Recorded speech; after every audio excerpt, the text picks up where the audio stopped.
திருச்சிற்றம்பலம்.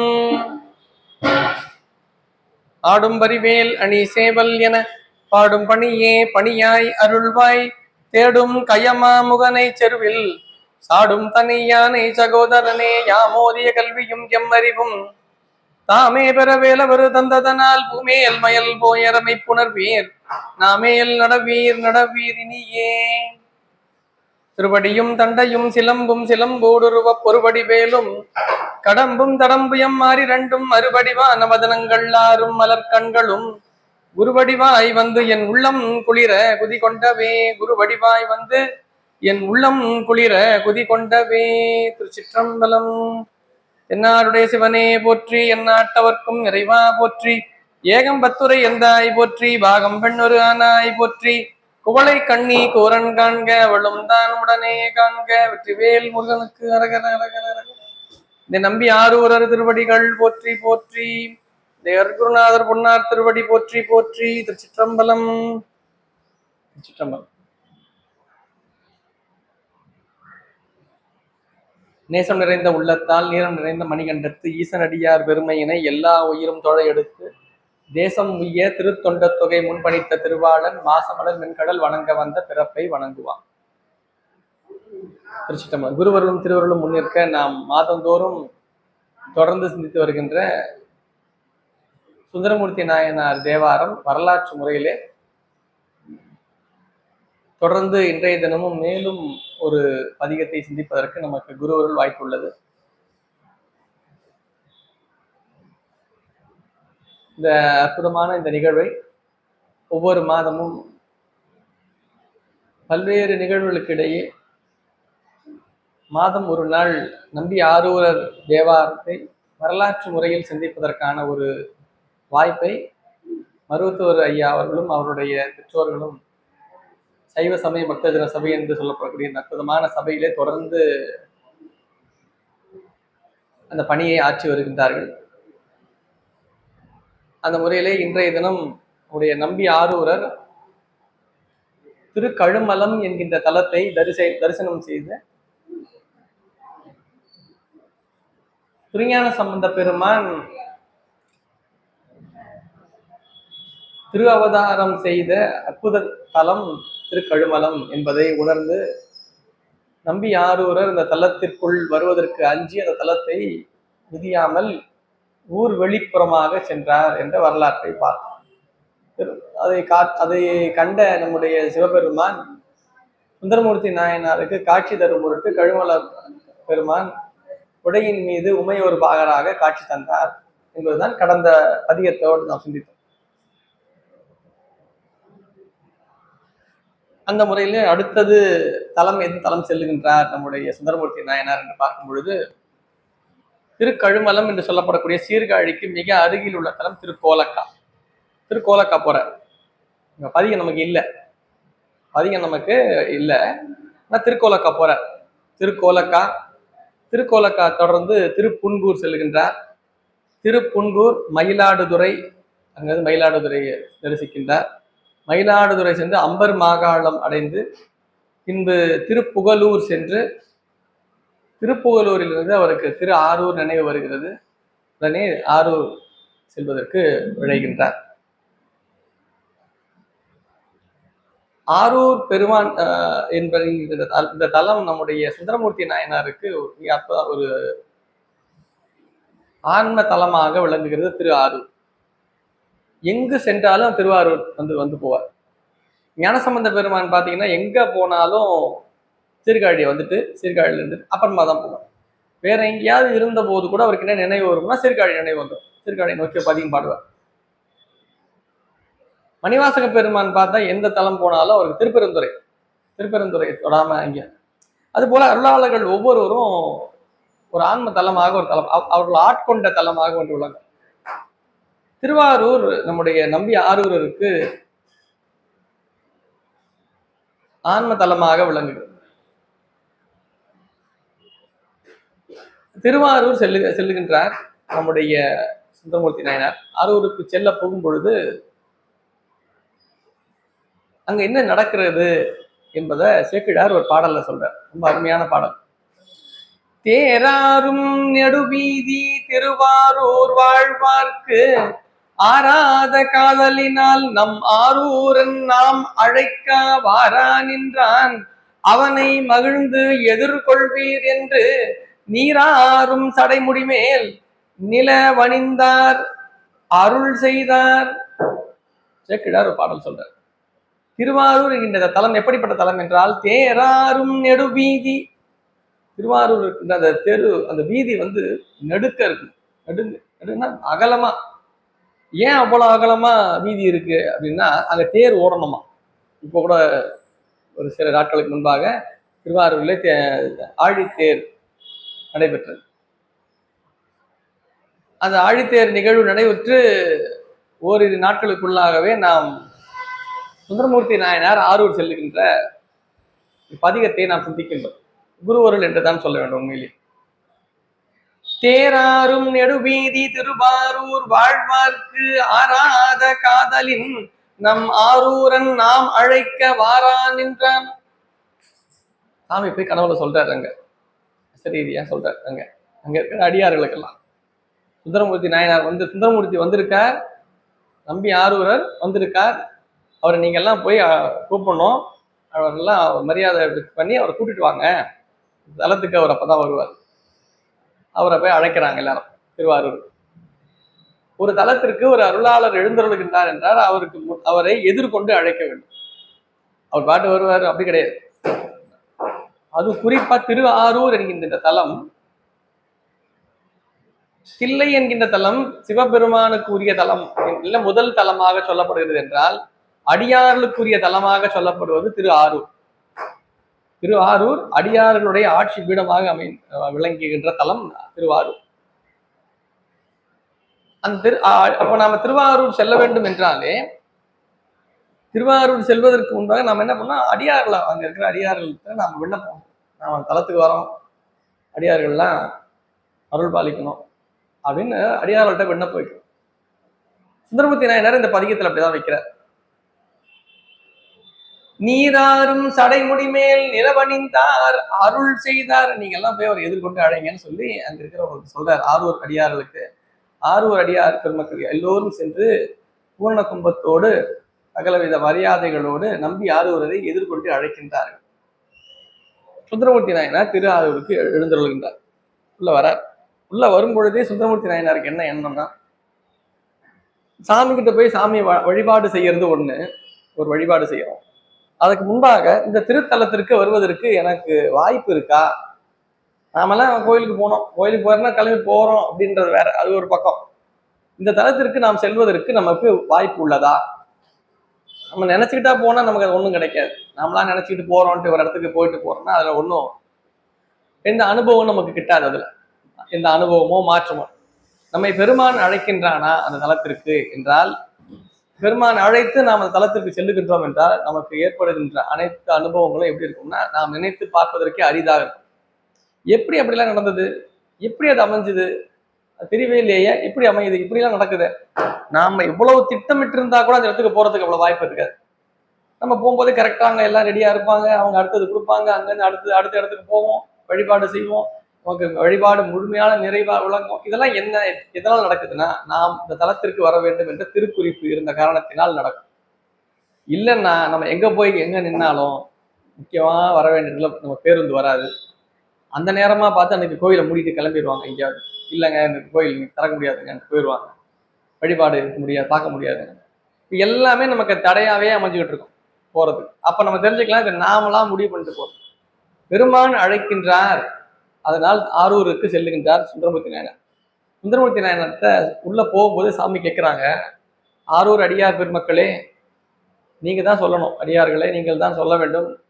நான் தலத்துக்கு அடியேன் வருகின்றேன், உங்களுக்கெல்லாம் அருள் புரிந்ததை போல் அடியேனுக்கும் ஆரூர் புற்றிடம் கொண்ட பெருமான் அருள் புரிவாரா? நீங்க தான் கேட்டு சொல்லணும். ஒரு தலத்துக்கு போறோம்னா தலத்து அடியார்களுக்கு தான் அந்த தலத்தை பெருமானை பத்தி முழுமையா தெரியும்ல. நாம போய் பெருமான்கிட்ட கேட்கறது, அந்த வழிபாடு செய்யறது, விண்ணப்பிக்கிறத விட அந்த தலத்தை அடியார்கிட்ட சொல்லும் பொழுது கொஞ்சம் நெருக்கமா இருப்பாங்க. அவங்க கிட்ட கேட்டான். இந்த பதிகம் முழுக்கவும் பாத்தீங்கன்னா, அரையன் இருப்பதும் ஆரூர் அவர் எம்மையும் ஆழ்வரோ கேளீர். அவர் என்னையும் ஆட்கொள்வாரான்னு கேட்டு சொல்லுங்களேன் அப்படின்னா என்ன அர்த்தம்? ஆரூரில் இருக்கின்ற அடியார்கள் நித்தமும் பெருமானையே தன்னுடைய வழிபடும் பொருளாக கொண்டு வாழ்ந்து கொண்டு இருக்கின்றார்கள். ஏன் கொஞ்சம் கேட்டு சொல்லுங்க. ஒருத்தர் சொல்றேன்னு என்ன அர்த்தம்? அவருக்கு தெரிஞ்சவர்னு அர்த்தம். அவர் ரொம்ப நெருக்கமானவர்னு அர்த்தம். அப்போ ஆரூர் பொறுத்தவர் மட்டிலும் பெருமானுக்கு யார் நெருக்கமானவர்கள், யார் நெருங்கிய உறவுகள் என்றால் அடியார் பெருமக்கள் தான். பதியத்துல அதுதான் சொல்றார். முதல் பாடல் தொடங்கும் பொழுதே இந்த பதியத்துடைய ஒவ்வொரு ஈற்றடியிலும் அவர் எம்மையும் ஆழ்வரோ கேளீர், அவர் எம்மையும் ஆழ்வரோ கேளீர் சொல்றார். கேளீர் என்றால் உறவினர்களே என்று பொருள். அவர் என்னையும் ஆட்கொள்வாரா கேளீர் என்றார். கேள்வினா என்னையும் உறவாக ஏற்றுக்கொள்வாரா என்று கேட்பது போல அமைச்சிருப்பார். கரையும் கடலும் மலையும் காலையும் மாலையும் எல்லாம் உரையில் விரவி வருவான் ஒருவன் உரு திரலோகன் வரையின் மடமகள் கேள்வன் வானவர் தானவர்க்கு எல்லாம் அரையன் இருப்பதும் ஆரூர் அவர் எம்மையும் ஆழ்வரோ கேளீர். முதல்ல திருவாரூர் பதிகம் ஆரம்பிக்கிறார். இப்பதான் முதல் தர திருவாரூர் வரார். ஆரூர் என்கின்ற தலம் பஞ்சபூத தலங்களிலே மண் தலமாக சொல்லப்படுவது காஞ்சியை சொல்ற வழக்கம் உண்டு. ஆனா அதற்கும் முன்பாக திருவாரூர் தான் மண் தலம் என்று சொல்லுவார். மண்ணுக்குரிய தலமாக சொல்லப்படுவது திரு ஆரூர். பதிகத்தை தொடங்கும் பொழுதே கரையும் கடலும் மலையும் ஆரம்பிக்கிறார். கரை என்றால் கடல் இருக்கு. கடல்னு ஒண்ணு இருந்தா கண்டிப்பா கடலுக்கு ஒரு கரை இருக்கும். கடல் எப்படி இருக்கும்னா நீரால் சூழப்பட்டிருக்கும் கடல். கரை மண்ணா இருக்கும். கடலோட முடிவா இருக்கும் இல்லையா? கடலோட ஒரு முனையாக விளங்குவது, ஒரு எல்லையாக விளங்குவது அந்த கரைன்றது என்னவா இருக்கும்? அங்க மண் கிட்டு இருக்கும், மண்ணாக விளங்கும். பெருமான் எப்படியெல்லாம் விளங்குகின்றான் என்றால் மண்ணாகவும் விளங்குகின்றான். அதுதான் கரைன்னு சொல்றார்.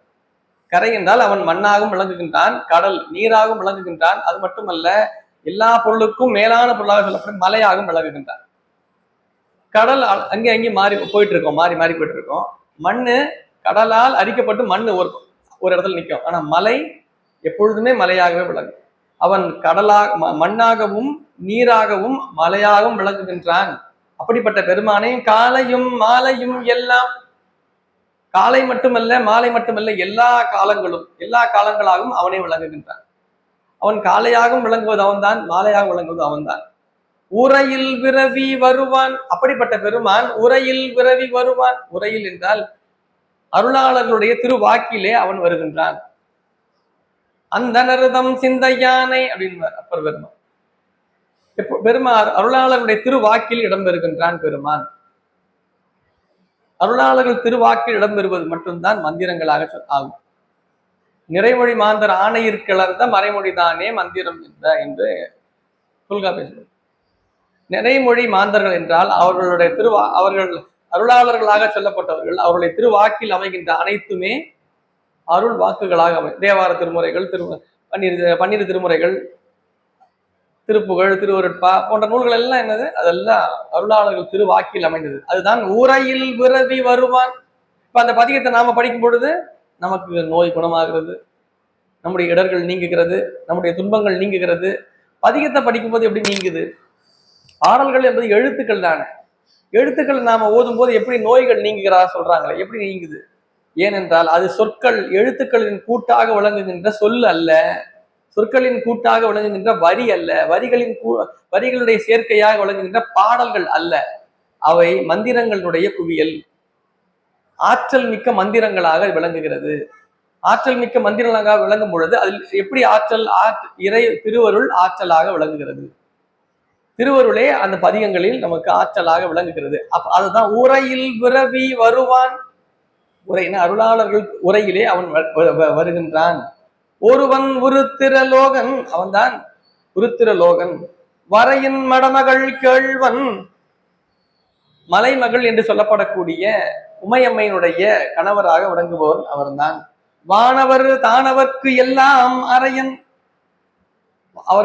பெருமான் உமையம்மைக்கு மட்டுமல்ல, வானவர்களுக்கும் அவன்தான் தலைவனாக விளங்குகின்றான். தானவர்கள் என்பவர்களுக்கு அவன்தான் தலைவனாக விளங்குகின்றான். வானவர்க்கும் தானவர்னா அசுரர்கள், வேற யாரும். அசுரர்களுக்கும் தேவர்களுக்கும் அவனே தலைமையாக விளங்குகின்றான். தேவர்களுக்கு மட்டும்தான் சாமி தலைவரா இருப்பாருன்னு இல்லை, அசுரர்களுக்கும் எல்லா உயிர்களுக்கும் அவன் தலைவன் இல்லையா? எல்லா உயிர்களுக்கும் தலைமையாக விளங்குகின்ற பெருமான் அசுரர்களுக்கும் தலைவன் தான். அவன் நல்லவர், அவர் தீயவர் அப்படின்னு சொல்றோம்னா, நல்ல தீயவர்களுக்கு பெருமான் இல்லாம இருப்பான். அவனுக்கு வேணா தெரியாம இருக்கும். தீயவர்களுக்கு வேணா பெருமானை பற்றி அறியாமல் இருக்கும். நல்லவர்கள் அவனை அறிந்திருப்பார்கள், தீயவர்கள் அறிந்திருக்க மாட்டார். அவர்கள் அறிந்திருக்க மாட்டார்களே தவிர பெருமானுக்கு அவனை தெரியாம இருக்கார். அவனையும் தீயவர்களையும் அவன் அறிந்திருப்பான். இவர்கள் தான் பெருமானை அறிந்திருக்க மாட்டார்கள். அதை சொல்றாரு. வானவர் தானவர்க்கு எல்லாம் அரையன், வானவர்க்கு தானவர்க்கு எல்லாம் அரையன், இருப்பதும் ஆரூர், அவர் எம்மையும் ஆழ்வரோ கேளீர். இப்படிப்பட்ட பெருமான் பஞ்சபூதங்களாகவும் காலை மாலை என்கின்ற அது நேரமாகவும் உரையிலும் மற்றும் உருத்திரலோகத்தினுடைய உருத்திரலோகம் என்று சொல்லப்படுற சிவலோகத்தின் தலைமையாக விளங்குபவரும் உமையம்மையினுடைய கணவராக விளங்குபவரும் ஆனவர்கள் வசுரர்கள் போன்றவருக்கு எல்லோருக்கும் அவன் தலைவனாக விளங்குகின்ற பெருமான் அவன் இருக்கின்ற இடம் எது தெரியுமா? அதுதான் ஆரூர். அப்படிப்பட்ட பெருமான் இருப்பதும் ஆரூர், அவர் எம்மையும் ஆழ்வரோ. அவன் இருக்கின்ற இடம் ஆரூர். சுந்தரமூர்த்தி என்ன சொல்லிடுறார்? அவர் இங்கதான் இருக்காருன்னு சொல்லிடுறார். அவர் அங்கதான் இருக்காரான்னு கேட்கல. அப்படிப்பட்ட பெருமான் பஞ்சபூதங்களுக்கும் மேலாக விளங்குகின்ற பெருமான் இந்த தலத்திலே திரு உருவம் கொண்டு புற்றிடம் கொண்ட நாதனாக விளங்குகின்றார். அவர் இந்த தலத்தில் தான் விளங்குகின்றார். அவர் உங்களை எல்லாம் ஆண்டு கொண்டிருக்கின்றார், உங்களுக்கு எல்லாம் அருளை தந்து கொண்டிருக்கின்றார். அவர் என்னையும் ஆழ்வாரா, நீங்கள் தான் கேட்டு சொல்ல வேண்டும் என்று அடியாரிடத்திலே விண்ணப்பமாக வைக்கின்றார். அவர் எம்மையும் ஆழ்வாரோ கேளீர். அடுத்த பதியம் சொல்றார். பெருமானை நாம் வழிபாடு செய்கின்றோம் என்றால் எப்படிப்பட்டவனாக விளங்க வேண்டும்? அவர் பார்க்கறதுக்கே ஒரு அழகா இருப்பாரு. அவருக்கு அது இருக்கும், இது இருக்கும். நம்ம யாரையாவது ஒருத்தர் நம்ம புகழ்ந்து சொல்றோம், ரொம்ப பெருமையா சொல்றோம்னா அவருக்கு இதெல்லாம் பெருமை இருக்கணும். அவர் அப்படிப்பட்ட பெருமைக்குரியவர், இப்படிப்பட்ட பெருமை, அப்பதான் அவரை போட சொல்ல முடியும். உண்மையில அதெல்லாம் போட சொல்ல முடியாது இல்ல. அவர் ஒண்ணும் இல்லை சார். அவர் பாவம் ஒரு உடுத்தி இருக்கிறது ஒரு புலித்தோல், மேல போட்டிருக்கிறது ஒரு பாம்பு ஆபரணமா போட்டிருப்பார், பிறை சந்திரனை வச்சிருப்பார், சடாமுடியோட விளங்குவார். பார்க்கறதுக்கே ஒரு மாதிரி தான் இருக்கும். எல்லாருக்கும் பார்க்கறதுக்கு அழகா இருக்கணும்னா மிடுக்கா இருக்கணும், நிறைய நகைகளை போட்டிருக்கணும், முடி தங்கத்தால் ஆன நவரத்தனங்களால் ஆன முடி விளங்க வேண்டும், திருமுடி. கையில் வைத்துக் கொண்டிருப்பது பஞ்சலோகங்களால் ஆன 50 லோகங்களால் ஆன பொருளாக கையில் கொண்டிருக்க வேண்டும். அவர் கொண்டிருக்கிற சூலத்தை வச்சிருக்காரு. இந்த பக்கம் மெதுவா போற ஒரு மாடு வச்சிருக்காரு. பார்க்கும் போதே எப்படி இருக்கும்? என்ன சார் சாமி எப்படி இருக்காரு? சாமி உங்க சாமி இப்படி இருக்கா, இப்படியா இருப்பாரு, எங்க சாமி எப்படி இருப்பாரு தெரியுமான்னு சொல்லலாம் இல்ல. நாம சிவம் என்கின்ற அந்த பொருள் எப்படிப்பட்டது என்றால் எல்லா பொருளுக்கும் அப்பாற்பட்ட பொருளாக விளங்குவது. பற்றுகளை எல்லாம் அற்ற நிலையிலே விளங்க வேண்டும் இந்த ஆன்மா என்றால் இறைவன் அப்படித்தான் விளங்குகின்றான். அவன் பற்றற்றவனாக விளங்குகின்றான். வள்ளுவர் தான் சொல்றார், பற்றற்றான் பற்றினை அப்படின்ற. நாம் பற்ற வேண்டியது பற்றற்றவருடைய பற்றை நாம் பற்றற்றவன் யார்? சிவபெருமான் மட்டும்தான். ஏன்? திருவுருவமே எதை காட்டுகிறது? அவன் எந்த பொருளின் மீது பற்றில்லாதவன் என்பதை காட்டுகிறது. அவன் என்ன ஆபரணம் போட்டிருக்கான், என்ன அவன் பெருமான் போட்டிருக்கின்ற ஒரு டாலர் போட்டிருக்காரு. என்ன டாலர்னு பார்த்தா அது ஆம ஓட போட்டிருக்காரு. சரி, மாலையா ஏதோ போட்டிருக்காரு பார்த்தா எலும்பு மாலையா. பிரமனுடைய தலை ஓட்டை மாலையாக அணிந்து கொண்டிருக்கின்றார். கழுத்திலே நாகாபரணம் சரபம் என்று சொல்லப்படக்கூடிய பாம்பையே கழுத்திலே அணிந்து கொண்டிருக்கின்றார். இப்படியா இருக்கார், தனியா இருக்காரு சார் அவர், என்னமோ போங்க அப்படின்னு சொல்லிட்டு அப்படி பெருமானை வழிபடாமல் விட்டு விடலாமா? அப்படிப்பட்ட பெருமானை நான் அப்படி இருக்க மாட்டேன் அப்படி சொல்றாரு. தனியன் என்று எழுகி அறியேன். அடுத்த பாட்டு ஆரம்பிக்க. தனியன் என்று எழுகி அறியேன், தம்மை பெரிதும் உகப்பன் முனிவர் தம்மை முனிவன் முகம் பல பேசி மொழியேன், கனிகள் பல உடை ஜோலை காய்கொலை ஈன்ற கமுகின் இனியன் இருப்பதும் ஆரூர், அவர் எம்மையும் ஆழ்வரோ கேளீர். ரொம்ப அருமையான செய்தியை சொல்றார். நாம் பெருமானை வழிபாடு செய்கின்றோம் என்றால் நமக்கு ஒரு உறுதி இருக்கணும். முதல்ல அவர் சொல்றாரு, இவர் சொல்றாரு, தொடர்ந்து வழிபாடு செஞ்சுட்டு இருந்தீங்களே என்ன ஆச்சு, அது இதோட ஆயிடுச்சுங்க, இதாயிடுச்சு. யாராவது ஏதாவது சொல்லுவாங்க, யாராவது ஏதாவது பேசுறாங்க, சொல்றதுல என்ன ஆயிடும்னா அவங்க செய்யறது நிறுத்திடுவாங்க. அவங்க ஏதாவது இவங்க சொன்னாங்க, அதை சொன்னாங்க, அவங்க அங்க போக சொன்னாங்க, இங்க மாத்தி எதையாவது செய்யறது என்ன பண்றது, தொடர்ந்து செய்யறது நிறுத்திடுவாங்க, விட்டு போயிடுவாங்க. சாமி சொல்றாங்க, தனியன் என்று எழுகி அறியேன். இங்க சாமி தனியா இருக்காருன்றதால பெருமாள் தனியா தான் இருக்காரு, அவர் இங்க அவருக்கு என்ன தனியா என்ன இருக்கு, எதுவும் கிடையாதுன்றதால நான் உங்களை விட்டு போயிடுவேன்னு நினைக்காதீங்க சாமி. தனியன் என்று எல்கி அறியேன் தம்மை பெரிதும் முகப்பன். என்ன பண்ணுவானா, தம்மை பெரிதும் முகப்பன், நான் நீங்க தனியா இருக்கீங்களேன்னு பெருமானே உங்களை நான் இகழ்ந்து விட மாட்டேன், உண்மையே நான் பெரிதும் உகக்கின்றேன், எனக்கு எல்லாமே நீங்க தான் சாமி, நீங்க தான், உங்களுக்கு எதுவுமே இல்லாம நீங்க இருக்கீங்கன்றதுனால, உங்ககிட்ட எந்த பொருளும் இல்லாம இருக்கீங்க, நான் உங்களை எல்கி என்றால் நாங்கள் உங்களை ஏளனமாக கொள்ளவில்லை, நான் உண்மை திருவடியிலே தான் இருக்கின்றேன், உண்மை என்றுமே உகப்பன், உகப்பன்னா எப்பொழுதுமே எனக்கு உகந்தவன் நீ மட்டும்தான் அப்படின்னு சாமிகிட்ட சொல்றார். சொல்லிட்டு முனிவர் தம்மை முனிவன், யார் பெருமான் முனிவன் என்றார், முனிவர் அப்படின்னு இங்க யார சொல்றாரு அப்படின்னா, யார் இறைவன் இல்லை, கடவுள் இல்லை, நீ என்ன எப்ப பார்த்தாலும் கோயிலுக்கு போயிட்டு, எப்ப பார்த்தாலும் கோயிலுக்கே போவாங்க, எப்பயாவது டைம் கிடைக்கும் போது ஒரு வாட்டி போனா போகணும், எப்பயாவது டைம் கிடைக்கும் போது சாமி கும்பிட்டாங்க, எப்ப பார்த்தாலும் சாமி கும்பிட்டுப்பாங்க என்னமோ அப்படின்னு நினைக்கிறேன். இந்த மாதிரி இருக்கிற நாம என்ன பண்ணணும், இந்த மாதிரி இருக்கவங்கிட்ட போயிட்டு அப்படிலாம் இருக்கக்கூடாதுங்க, தினம் கோயிலுக்கு போயிட்டு வாங்க அப்படின்னு நாம சொல்ற வேலையை நம்ம பண்ணக்கூடாது. நாம என்ன பண்ணணும், கம்முன்னு விட்டுறணும். அந்த மாதிரி இருக்கவங்கிட்ட நாம என்ன பண்ணணும், ஒன்னும் பேசிக்கோ. முனிவர் தம்மை என்ன சொல்றாரு, முனிவர் தம்மை முனிவன், அப்படிப்பட்டவங்க யார் பெருமானை விரும்பாதவர்களாக விளங்குகின்றார்களோ நாம் அவர்களை விரும்ப வேண்டாம், நமக்கு அவங்க வேண்டாம், அவ்வளவுதான். அவங்களை எப்படியாவது மாத்தி திருத்தி, அந்த வேலை நம்மளுது இல்லை, சாமி பார்த்துப்பாரு அந்த வேலையை. நான் அடிக்கடி எல்லாத்தையும் சொல்றது, இந்த இறைவன் இவன் தான், பெருமான் தான் முழுமுதற் பொருள், அவன் தான் வழிபடும் பொருள் என்று நன்கு உணர்ந்து தெளிந்த ஒருவருக்கு நீங்க எதுவும் சொல்ல வேண்டாம், நீ எதுவும் அவங்ககிட்ட போயிட்டு விளக்கம்லாம் சொல்லி எதுவும் பண்ண வேண்டாம். சரி, சாமி கும்பிட்றத பத்தி ஒண்ணுமே தெரியாது அவனுக்கு, அதை பத்தி சொன்னாலும் எடுத்துக்கிற அளவுல இல்லாத ஆள் ஒரு ஆள், அவங்க கிட்டயும் போய் எதுவும் சொல்ல வேண்டாம். இவர் எப்படி ஒரு தெளிவோ அவரும் ஒரு தெளிவா தான் இருக்கார். ஏன் வணங்கவே வேண்டாம், வேண்டவே வேண்டாம்னு ஒரு தெளிவா இருக்கான், அவங்ககிட்ட போய் நீங்க சொல்லுங்க. இப்ப யாருக்கு தெரியுமா மேடையில நம்ம பேசுறது, சொற்பொழிவு, வகுப்பு, திருமுறை நூல்கள், சாத்திர நூல்கள், இதெல்லாம் யாருக்குன்னா கடவுள் இருக்குன்னு வழிபாடு செய்யறவங்க கொஞ்சம் பேர் இருக்காங்க, இல்லைன்னு கொஞ்சம் பேர் சுத்திட்டு இருக்காங்க. எது பக்கம் கரெக்டுன்னு தெரியல நமக்கு, இதுவும் கரெக்டா தான் இருக்க மாதிரி தெரியுது, அதுவும் கரெக்டா தான் இருக்க மாதிரி தெரியுது, நாம எந்த பக்கம் போகணும்னு புரிய மாட்டேங்குது அப்படின்னு நம்ம இது ரெண்டுத்துக்கும் போக முடியாம நடுவுல ஒண்ணு இருக்கும் பாருங்க, எந்த பக்கம் போவோமோ தெரியும். அவங்களுக்கு தான் திருமுறைகள் அவர்களுக்கு தான் என்ன பண்ணணும், உறுதியை கற்பிக்கும்.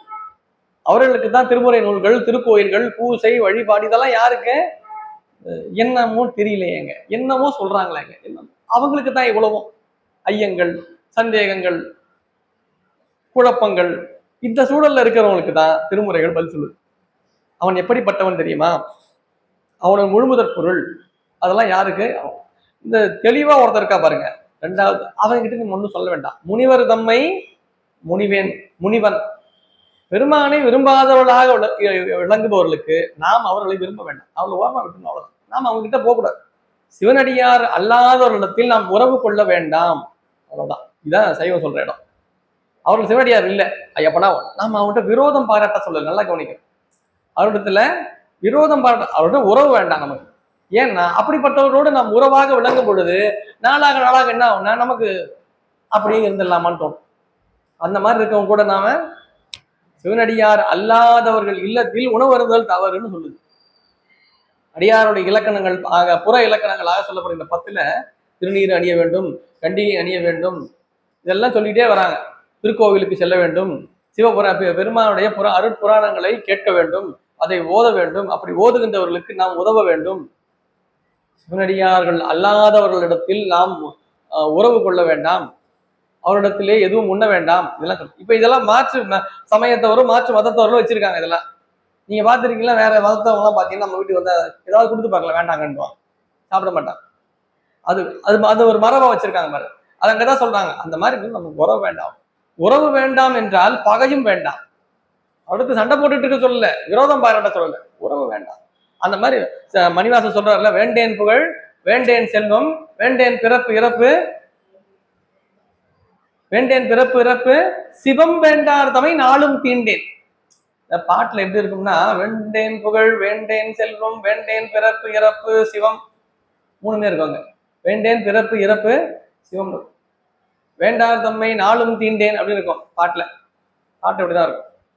வேண்டேன் வேண்டேன்னு வந்த மாதிரி இங்க வேண்டேன் அடுத்தது வரும். அதே மாதிரி நம்ம எப்படி படிக்கணும்? வேண்டேன் புகழ், வேண்டேன் செல்வம், வேண்டேன் பிறப்பு இறப்பு, சிவம் வேண்டாதமை நாளும் தீண்டேன். யார் சிவத்தை வழிபாடு செய்யாதவர்களாக விளங்குகின்றார்களோ அவர்கள் நமக்கு வேண்டாம், அவர்கள் எனக்கு வேண்டாம். முனிவன் தம்மை முனிவன் முகம் பல பேசி மொழியேன். அவங்க ஏதோ சொல்றாங்க அப்படிப்பட்டவங்கன்றதால அவங்களுக்காகவே சிரிச்சு நம்ம எப்படிங்க அவங்க கிட்ட சொல்றது அப்படி சிரிச்சுக்கிட்டே மழுப்பிக்கிட்டே அந்த மாதிரிலாம் இல்லை. நான்லாம் நேரடியா சொல்லிடுவேன். முகம் பல பேசி மொழியன். அவங்க நேரடியா எப்படி சார் சொல்லிடுறது அவர்கிட்ட? அவரு தான் அவ்வளவு சொல்றாருல்ல, அவர்கிட்ட நேரா சொல்ல முடியாது. பின்னாடி மூஞ்சி பின்னாடி சொல்லிட்டு இருக்கிறதா? நேரா சொல்ல வேண்டியதானே? சொல்றேன், நான் நேராவே சொல்லிடுவேன்ற. நான் அவங்களுக்காக அவருக்காக அவருடைய மன திருப்திக்காக ஒரு நல்ல வார்த்தைகளாக. அவன் தான் பெருமானே விரும்பாதவன் தெரிஞ்சு போச்சு. அப்புறம் அவன் மன திருப்திக்காக நாம ஏன் சொல்லணும்? அவன் முகம் அந்த முகஸ்துதின்னு சொல்லுவாங்க பாருங்க, முகம் பார்த்து அவருக்காக கொஞ்சம் ஃபேஸ் வேல்யூன்னு அவருக்காக நீங்க பேசுங்க. அப்படித்தான். அதான் நம்ம அது பேர் அதெல்லாம் கொள்கையில் உறுதி. அவன் அப்பதான் தெரிஞ்சுப்பாங்க எதிர்க்க இருக்கான். ஓ இவங்க உறுதியா இருக்கான், இவங்க கிட்ட போய் நாம என்ன செய்யக்கூடாது? நம்மளோட கடவுள் மறுப்பை பத்தி நாம அங்க சொல்லக்கூடாது. பெருமானை விரும்பாதவர்கள் அவர்களை நம்மிடத்தில் காட்டுவதற்கு முன்பாக நாம் இப்படித்தான் என்பதை அவர்களுக்கு நாம் காட்ட நிற்கணும். நாம திருநீர் அணிஞ்சிருக்கணும். சில பேர் சில இடங்களுக்கு போகும்போது திருநீர்லாம் வேண்டாங்க, ஏன்னா இல்ல அவருக்கு அதெல்லாம் பிடிக்காதா? அவருக்கு அதெல்லாம் பிடிக்காது, நாம ஏன் போடாம இருக்கணும்? எனக்கு அது பிடிக்கும்ல, அவருக்கு பிடிக்காதுன்னா அவருக்கு என்ன பிடிக்கட்டும். நாம எப்படி இருக்கணும்? நான் திருநீர் எப்போது என் நெத்தியில இருக்கும், எனக்கு கண்டிகை இருக்கும், நான் இந்த கோலத்துலதான் இருப்பேன். அந்த இடத்துக்கு போறோன்றதுனால நம்ம அதெல்லாத்தையும் மாத்திட்டு அதெல்லாம் அது செய்யக்கூடாது. நாம என்ன பண்ணோம்? நாம அவங்களுக்கே புரிஞ்சுப்பாங்க, அவங்க அப்படித்தாங்க சாமி கும்பிடுவாங்க. நீங்க நம்ப மாட்டீங்க, மாற்று மதத்தவர் ஒரு அவங்க அலுவலகத்துல என்ன பாக்குறாங்க. அவங்க நம்ம சமயத்தை சேர்ந்தவர்கள் அல்ல, நம்ம மதத்தை சேர்ந்தவர்கள் அல்ல. அவளை அடி தினமும் பாக்குறவங்க. அவங்க ஒரு நாள் பார்த்துட்டு, என்ன நீங்க நெத்தியில வைப்பீங்களே அது நெத்தியில இல்லைன்றாங்க. நான் எப்போ நெற்றியில் அடியணும் திருநீர் முழுக்க எப்பவுமே திருநீர் இருக்கும். எல்லாருக்கும் கம்மல்ல எல்லாருமே ஆபீஸ்ல எல்லாருக்குமே தெரியும். நான் எப்பவுமே என்கிட்ட வந்து சொல்றது யார் தெரியுமா? சிவனடியார்லாம் இல்லை, இல்லைன்னா சைவத்துல சிவத்தை வழிபாடு செய்கின்றவர்கள் அவரெல்லாம் வந்து சொல்லல. எல்லாருமே இருப்பாங்க கோவில் ஆபீஸ்ல, எல்லாருமே இருப்பாங்க. மாற்று மதத்தவர் அவர் பார்க்கல, நீங்க நெத்தியில அது போட்டிருப்பீங்களா? அது இல்ல, அது நீ வச்சுப்பீங்களே, நெத்தியில அது இல்லாம இருக்குது, ஒரு மாதிரி இருக்குன்றாங்க. நம்ம நெற்றியில திருநீர் இல்லைன்றது யாரை போய் சேருது தெரியுதா? இப்ப திருநீர் நெற்றியில் நாம் வைப்பதற்கு காரணம் நமக்காக மட்டும் இல்ல, எதிர்க்க இருக்கிறவங்களுக்காக. அவங்க நெற்றியில திருநீர் வச்சிருக்காரு, பார்த்தாலே புண்ணியம். நீரிட்டாரை காண்பது நன்று. திருநீர் நாம வைக்கிறது ஒரு நன்மைன்னா, திருநீர் இட்டவரை பார்க்கறது நமக்கு மேலும் நன்மை தரக்கூடியது. அப்ப நாம செய்யறதுன்றது நம்ம காட்டுறதே எதுன்னா நம்முடைய வழிபாடுகளும் நெறிமுறைகளும் தான் நம்மை காட்டுறது. முகம் அதனால அவர்களுக்காக போயிட்டு நாமளை மாத்திக்க கூடாது. முகம் பல பேசி மொழியேன்றது, அவங்களுக்காக போயிட்டு அவங்க மனசு போனக்கூடாதுன்றதுக்காக அப்படியெல்லாம் நான் இருக்க மாட்டேன், நான் இப்படிதான் இருப்பேன். முகம் பல பேசி மொழியேன் கனிகள் பலவுடை சோலை காய்குலை ஈன்ற கமுகின் இனியன் இருப்பதும் ஆரூர் அவர் எம்மையும் ஆழ்வரோ கேளீர். அப்படிப்பட்ட சோலைகள் நிறைந்த கனிகளும் பல கனிகளும் சோலைகளும் காய்களும் கொலைகளாக விளைந்திருக்கக்கூடிய அற்புதமான சோலைகள் பசுமையா வழங்குகின்ற அந்த தளத்திலே அவன் இனிமையானவனாக இனியனாக இனிப்புடையவனாக விளங்குகின்ற பெருமான் இருக்கின்ற இடம் எது? ஆரூர். அப்படிப்பட்ட ஆரூர் பெருமான் என்னையும் ஆட்கொள்வாரா என்று கேட்டு அடுத்த பாடல். சொல்லில் குலாவன்றி சொல்லேன் தொடர்ந்தவர்க்கு துணை அல்லேன் கல்லில் வலிய மனத்தேன் கற்ற பெரும் புலவானர் அல்லல் பெரிதும் மறுப்பான் அருமறை ஆரங்கம் ஓதும் எல்லை இருப்பதும் ஆரூர் அவர் எம்மையும் ஆழ்வரோ கேளீர். சொல்லில் குலாவன்றி சொல்லேன்.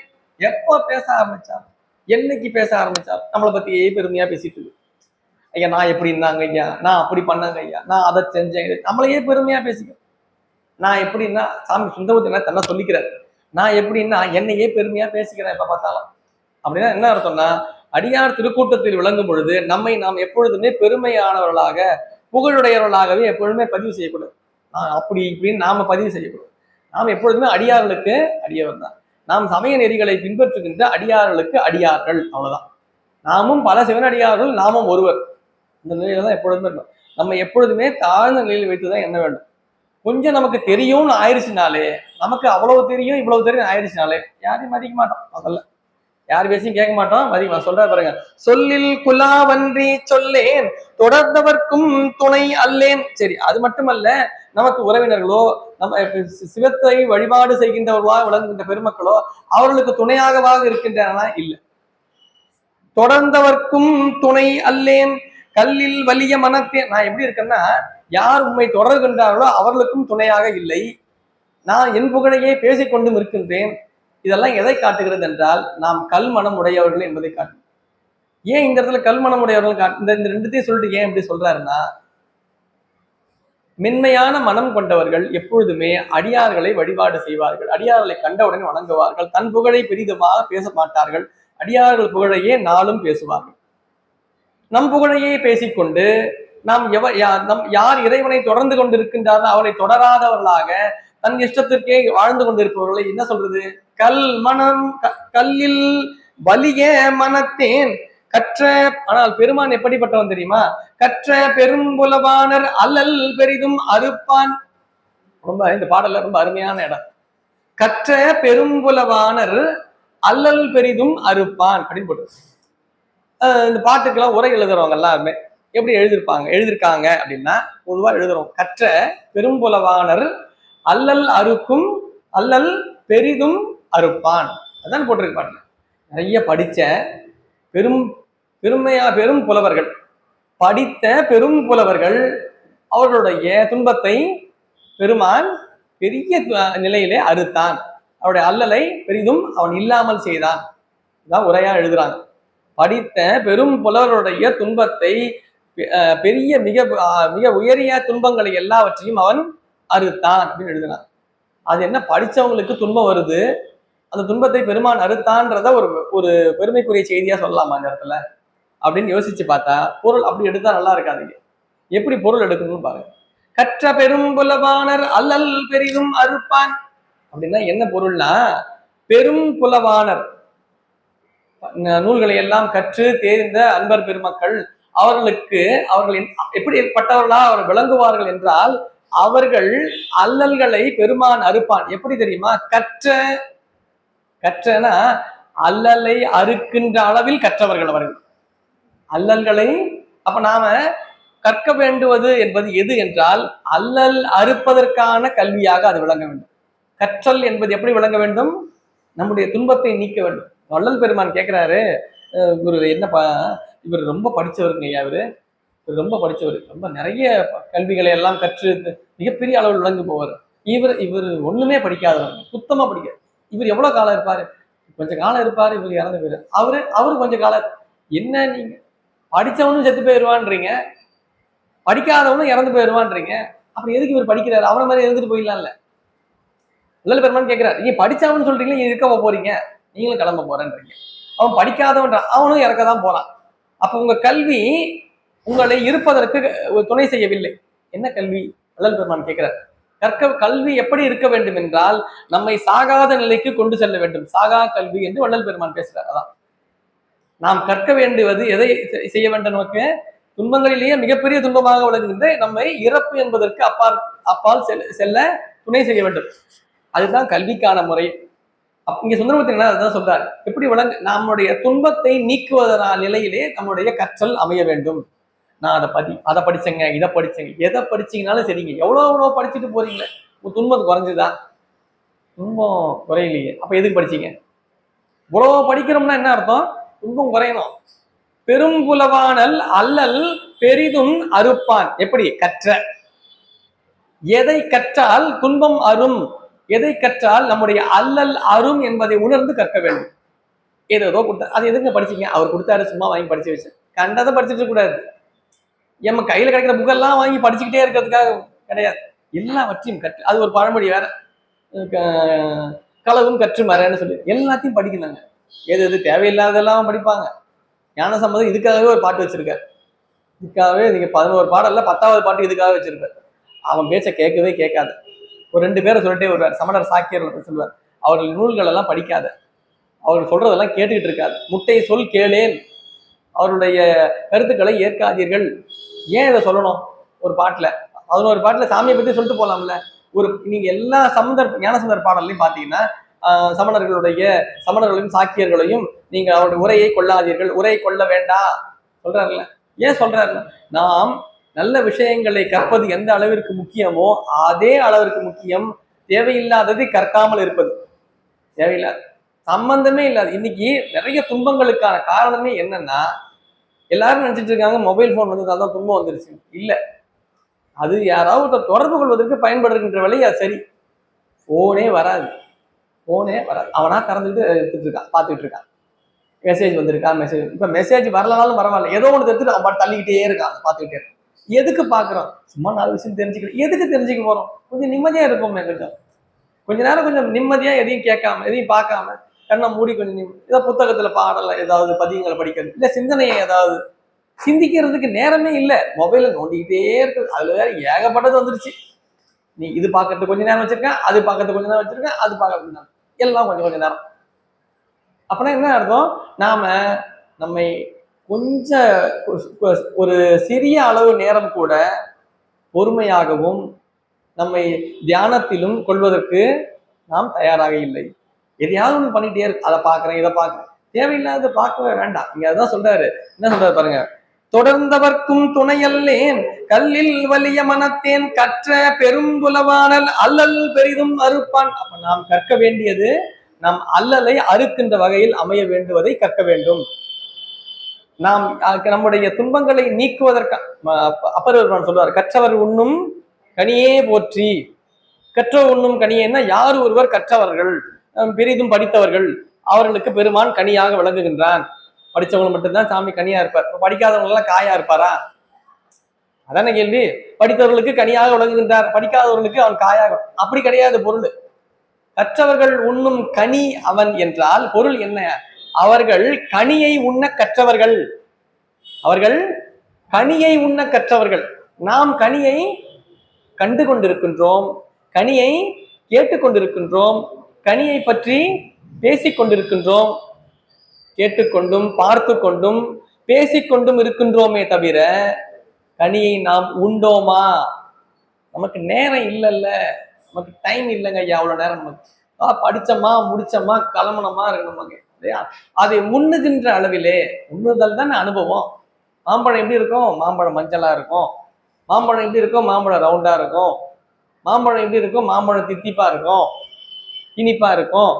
சரி, இவ்வளவு ஆச்சு, இவ்வளவு கேட்டாச்சு, இவ்வளவு மாம்பழத்தை அங்க அரிஞ்சாச்சு, அரிஞ்ச உடனே வாசனை வந்துருச்சு, முடிஞ்சு போச்சா? அருமையா இருந்ததுங்க, மாம்பழம் போயிடலாமா கம்மனு? இல்ல, இவ்வளவும் செய்தி தான், இவ்வளவும் தீரி தான். இது எப்போ அனுபவத்துக்கு வரும்? வாய் எடுத்து போட்டான். அது எப்படி இருந்ததுனாங்க ஐயா சொல்ல முடியுமா? தித்திப்பா இருந்ததுன்னு சொல்லலாம், அவ்வளவுதான். அவருக்கு எப்படி தித்திப்பு இருக்குன்னு தெரியும்? அவர் தித்திப்பே சாப்பிடாதவர், அவருக்கு என்னன்னு தெரியும்? அவருக்கு இனிப்புனா என்னன்னே தெரியாதவர்னு வச்சுங்களேன். மாம்பழம் இனிப்பா இருந்ததுன்னா அவருக்கு எதாவது புரியுமா? மஞ்சள்லாம் என்னன்னே தெரியாது. மஞ்சளா இருந்ததுங்க என்னன்னு தெரியும் அவருக்கு? அவருக்கு எந்த ஊருக்காரரா இருந்தா எப்படி தெரியுது? அனுபவம் என்பது இன்னொருவருக்கு நம்மால் எடுத்து உரைக்க முடியாதது. அது உண்ணும் அளவில் தான் தெரியும், இல்லையா? நாம் உள்குவதில்லை. நாம் என்ன பண்ணிட்டு இருக்கோம்?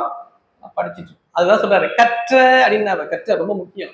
கற்ற பெரும் புலவானல் அல்லல் பெரிதும் அறுப்பான்.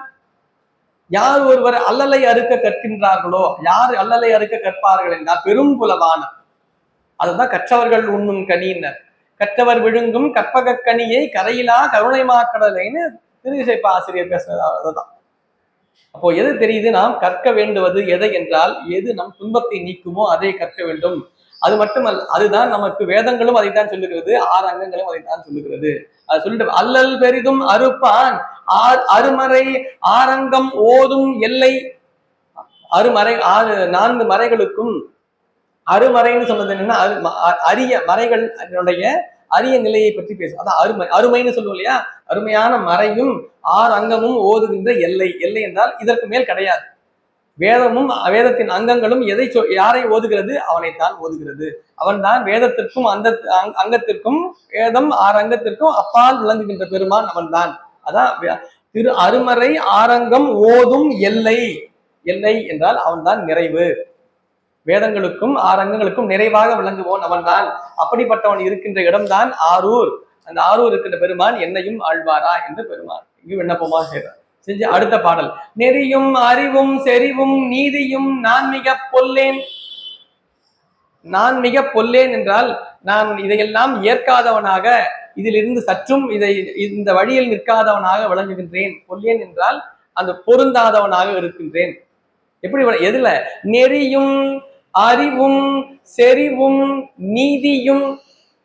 நமக்கு நெறி வேண்டும். நெறியை தான் நாம் பின்பற்ற வேண்டியது. அந்த நெறியை நாம் பின்பற்றுவதற்கு நமக்கு தேவைய அறிவு. அறிவு இருந்தால் மட்டும் நெறியை பின்பற்ற முடியுமா என்றால் இல்லை. அதற்கு மேல் செறிவு. செறிவு என்ற ஒரு உறுதிப்பாடு, அதான் செறிவு. அந்த பொருள் அந்த இடத்துல செறிந்திருந்தது. செறிந்திருந்தா நிறைய இருக்குன்னு அர்த்தம். அந்த இடத்துலயே இருந்தது அர்த்தம். செறிவாக இருந்தது. செறிவாகனா உறுதியாக நிற்றல், உறுதி. நீதியும், நீதி என்றால் நடுநிலைமை. அப்போ நமக்கு ஒரு நெறி வேண்டும். நெறியை தொடர்ந்து நாம் பின்பற்றுவதற்கான அறிவை நாம் பெற்றிருக்க வேண்டும். அது மட்டுமல்ல, அதை தொடர்ந்து பின்பற்ற நிலையிலே அது நமக்கு உறுதியை தர வேண்டும். அதான் செறிவு. இதன் நிறைவாக விளங்குவதுதான் நீதி. இதை எதையுமே நான் செய்யல. நெறியும் அறிவும் செறிவும் நீதியும் நான் மிக பொல்லேன், முறையும் தரியும் உகப்பன். நிறையும் தரியும் உகப்பன் ஒரு இடம் சொல்றார். நிறையும் தரியும் உகப்பன் என்றால் பிறர் மனம் துன்பம் கொள்ளும் அளவிலே என்னுடைய பேச்சு அமைகிறது. நான் என்ன செஞ்சிட்டு இருக்கேன்? அடுத்தவர்கள் வருத்தம் அடைவதற்கான எல்லா வேலைகளையும் நான் செய்து கொண்டிருக்கின்றேன். சுத்தி இருக்கவங்க வருத்தமா, அவங்க ரொம்ப இவங்க பேசினாலே எனக்கு அவங்கதாங்க ஒரு மாதிரி ஆயிடுறாங்க. அப்ப நம்ம பேச்சு அது அப்படிதான் இருக்கு. அதுதான் சொல்றாரு நிறையும். நிறையும் என்றால் நாம் நாம் ஒருவரோடு பழகுவதோ ஒருவரோடு உரையாடுவதோ அவர்களுக்கு துன்பத்தை தருகிறது. அது மட்டுமல்ல, தரியும் உகப்பன். தரியும் என்றால் நம்ம ஏதாவது பேசுவோம், பேசி அதை பிரிச்சிருவோம். அதை நிறுத்தி அந்த வேலையை நிறுத்திடுவோம். இவங்க பேசினாலே அந்த வேலை என்ன ஆயிடும்? நின்றும். இல்லைன்னா என்ன பண்ணுவாங்க? பிரிச்சிருவாங்க. இதைத்தான் நான் பண்ணிட்டு இருக்கேன். நான் என்ன பண்ணிட்டு இருக்கேன்னா, எதையாவது ஒன்று செஞ்சேன்னா அந்த இடத்துல ஒரு பிரிவினையை ஏற்படுத்தி விடுகின்றேன். இல்லை என்றால் அதை முழுமையாக பின்பற்றாதவனா விளங்குகின்றேன். மிறையும் தரியும் உகப்பன் வேண்டிற்று செய்து திரிவேன். நான் என்ன பண்ணிட்டு இருக்கேன் தெரியுமா? எனக்கு என்னென்னலாம் தேவையோ அதை மட்டும் செஞ்சுட்டு இருக்கேன். எதை பின்பற்ற வேண்டுமோ அதை நெறியை பின்பற்றும் பொழுது, நெறி யார் சொல்லியிருப்பா? நாமளா சொல்லியிருப்போம். நமக்கு முன்னே இருப்பவர்கள் சொல்லியிருப்பார்கள், நமக்கு சொல்லி தந்திருப்பார்கள், நம்மை ஆற்றுப்படுத்தியிருப்பார்கள். அந்த வழியில் நாம் நின்றிருப்போம், நாம் பயனை நுகர்ந்திருப்போம். நெறி என்பது மிக எளிமையானதெல்லாம் இருக்காது. திருக்கோவிலுக்கு போனா என்ன பண்ணணும்? கோயிலுக்கு போனா சாமி மட்டும்தான் பார்க்கணும். இப்போ கோயில் அது மட்டும் நடக்குது. கோயிலில் போனீங்கன்னா ஊர் கதையெல்லாம் பேசுறது. கோயிலுக்கு போனீங்கனாலே அதாவது மற்ற கதைகளை தான் பேசுறது. திருக்கோவிலுக்குள் பெருமான் அவனுடைய திருப்புகழை தவிர வேறு எதையும் திருக்கோயில் பேசக்கூடாது. நீங்க கோயில்ல என்ன பண்றாங்க? எல்லாம் மொபைல் நோண்டிட்டு இருக்காங்க. மொபைல தான் பார்த்துட்டு சாமி கிட்ட போறான். லைன்ல நிக்கிறதே அரை மணி நேரம் லைன்ல நிக்கிறான். சாமி கிட்ட போய் சேர்றான். சாமி தானே பார்க்கணும். அப்போ மொபைல் நோண்டிட்டே உள்ள போறான். அவன் என்ன பண்ணா, என்னமோ உனக்கு கோயிலுக்கு போனா சரியாயிருன்னு நினைக்கிறான். அப்படிதான் சரி பண்ணுவார் சாமி. கோவிலுக்கு வந்துட்டாலே சரி பண்ணிடுவார். இல்ல, நம்மளுடைய முழுமையான கவனம் நமக்கு அங்க இருக்கணும்.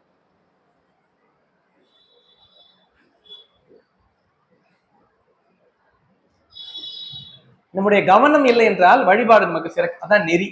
இப்ப நெறியை பின்பற்றுதல் என்பது நாம எளிமையாலாம் இருக்காது, கடினமா தான் இருக்கும். பள்ளிக்கூடத்துக்கு போற பையனுக்கும் அதே வயது பள்ளிக்கூடத்துக்கே போகாத பையனும் எப்படி இருப்பான்? போகாத பையன் சந்தோஷமா தான் இருப்பான், ஜாலியா சுத்திட்டு தான். நமக்கு மட்டும் ஏன் இந்த மாசம் டெஸ்ட் வைக்கிறாங்க, 6 மாசத்துக்கு ஒரு டெஸ்ட் வைக்கிறாங்க, வருஷத்துக்கு ஒரு டெஸ்ட் வைக்கிறாங்க. அதே மாதிரிதான் அந்த பையனும் இருக்கான். அவனுக்கு ஒன்றும் வைக்க மாட்டாங்களே. அவன் சும்மா ஸ்கூலுக்கு வந்து போயிட்டு இருக்காங்க. ஸ்கூலுக்கு சும்மா வந்து போயிட்டு அவனுக்கு டெஸ்ட் வைக்க மாட்டாங்க. டெஸ்ட் யாருக்கு வைப்பாங்க? படிக்கிறவங்க தானே வைப்பாங்க. அதுதான் நெறி. நெறியில் நிற்பவர்கள் என்ன பண்ணுவாங்க? அடுத்தடுத்த வகுப்பிற்கு செல்வார்கள், அறிவிலே மேம்படுவார்கள், அறிவில் மேம்பட்டு அவர்கள் பக்குவத்திலே மேம்படுவார்கள், அடுத்த நிலைக்கு செல்வார்கள். வாழ்விலே எதை பெற வேண்டுமோ அதை பெறுவார்கள். அதே பள்ளிக்கூடத்துக்கு பல காலம் சும்மா வந்துட்டு இருக்க பையன் நம்ம எப்படி இருப்பான்? ஒண்ணும் பண்ண மாட்டான். நெறி என்பது நமக்கு வேண்டியதாக, நமக்கு ரொம்ப ஈஸியா, நாம் நிறைய பேர் நினைச்சிட்டு இருக்காங்க நெறினா நமக்கு எது ஈஸியா இருக்கோ அதை செய்வாங்க. நமக்கு ஈஸியா இருக்கிறது செய்யறதுக்கு பேர் நெறி கிடையாது. நமக்கு எப்படி எல்லாம் வாய்ப்பு கிடைக்குதோ அதை மட்டும் நம்ம செய்வோம். அதுக்கு பேர் நெறி கிடையாது. அதுக்கு பேர் என்ன தெரியுமா? சுந்தரமூர்த்தி நான் சொல்றாரு பாருங்க, வேண்டிற்று செய்து திரிவன் அப்படின்னு சொல்றாரு பாருங்க. 4வது வரி போட்டாரா? இது அவங்கள தான் சொல்றாரு. நமக்கு வேண்டியதே செஞ்சுட்டு இருப்பாங்க. யார் சொல்லுவாங்களே இதை செய்யுங்க, அதை செய்ய மாட்டாங்க. நெறி என்பது அருளாளர்களால் அருளி செய்யப்பட்டு இப்படித்தான் பின்பற்ற வேண்டும் என்று சொல்லப்பட்டிருக்கோம். அப்படியெல்லாம் செய்ய முடியாதுங்க. நமக்கு நம்ம இஷ்டத்துக்கு தான் செய்ய முடியும். நமக்கு நம்ம இஷ்டத்துக்கு செய்ய முடியும். அதுக்கு பேர் நெறி கிடையாது. அது அவங்களா செஞ்சுக்கிறது. அப்படி சொல்லி அப்படி தானா செஞ்சுக்கிறவங்களை பத்தி என்ன சொல்றாரு பாருங்க. வேண்டிற்று செய்து திரிவன். திரிவன்னா என்ன? நல்ல ரொம்ப நல்லா அருமையா ஒரு பாட்டு அவர் இஷ்டத்துக்கு செஞ்சு பாருங்க சொல்றாரா? இல்ல, அவன் இஷ்டத்துக்கு செஞ்சுட்டு தான் அவன் தெரிஞ்சுட்டு தான் இருப்பான். எப்படி சொல்றாரு பாருங்க. திரிவன்னா என்ன பொருள்? அது தவறான ஒன்று அப்படின்னு சொல்ல வர்றாரு. திரிவன்னா முழுமைப்பட மாட்டார்கள், அவர்களுக்கு தெரிந்ததையே அவர் செய்து கொண்டே இருக்கின்றார்கள் என்றால் அதனால அவருக்கு என்ன ஆகும்? சும்மா தெரிஞ்சுக்கிட்டே இருப்பாங்க. இங்கே அங்கே எல்லாம் தெரியறதா இருக்கும். நாம் நெறியில் நிற்றல் வேறு, திரிவது வேறு. நாம ஒரு இடத்துக்கு போறோம்னா அது நாளும் அதை தொடர்ந்து செய்ய வேண்டும். இப்படித்தான் ஏன் செய்ய வேண்டும்? நமக்கு பெரியவர்கள் வகுத்திருக்கின்றார்கள், எனக்கு நமக்கு முன்னே வாழ்ந்தவர்கள் இப்படி சொல்லியிருக்கின்றார்கள், அதை தொடர்ந்து நாம் அந்த வழியிலே செய்து கொண்டிருக்கின்றோம். அதான் நெறி. கொஞ்சம் கஷ்டமாச்சே, கஷ்டப்பட்டு தான் செய்யணும்.